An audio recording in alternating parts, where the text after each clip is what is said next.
எங்களுக்கு சத்துள்ள பச்சைப்பயிறு வச்சு ஒரு சூப்பரான ஜூஸியாக இந்த மாதிரி லட்டு எவ்வளோ நாள் ஆனாலும் இதே மாதிரி இருக்கும். அதுக்கு 1 கப்பு பச்சைப்பயிறு 2 டீஸ்பூன் பச்சரிசி மட்டும் போட்டு 5லேருந்து ஒரு 7 நிமிஷம் மிதமான சூட்டில் இந்த மாதிரி பதத்துக்கு வறுத்து நல்லா ஆற வச்சு மிக்சியில் 2 ஏலக்காய் போட்டு நைஸாக பவுட்ரு பண்ணி வச்சுக்கோங்க. இப்போ ஒரு கடாயில் 2 டீஸ்பூன் நெய் ஆட் பண்ணிவிட்டு முந்திரி பருப்பு கொஞ்சமாக ஃப்ரை பண்ணி எடுத்துக்கோங்க.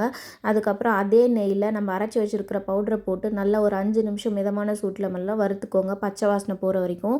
இப்போ 3/4 கப்பு வெல்லத்துக்கு 1/2 கப்பு தண்ணீர் போட்டுட்டு ஜஸ்ட் இந்த மாதிரி நுரை மட்டும் வந்தாவே போதும். 1 ஸ்ட்ரிங் கன்சிஸ்டன்சிலாம் தேவையில்லை. அது எல்லாத்தையும் போட்டு மிக்ஸ் பண்ணிவிட்டு வறுத்து வச்சுருக்க முந்திரி பருப்பும் போட்டு ஒரு லிட்டு போட்டு 5 நிமிஷம் அப்படியே ரெஸ்ட் விட்டுருங்க. அந்த ஈரத்துக்கெலாம் உறிஞ்சிட்டு நல்லா அதுக்கப்புறமா எடுத்து சூடு பொறுக்கிற அளவு கையில் வரும்போது லட்டு பிடிச்சி வச்சிட்டிங்கன்னா குழந்தைங்களுக்கு ரொம்ப ஹெல்த்தியான லட்டு. அண்ட் 2 டீஸ்பூன் நெய் மட்டும் தான் இதில் ஆட் பண்ணியிருக்கோம்.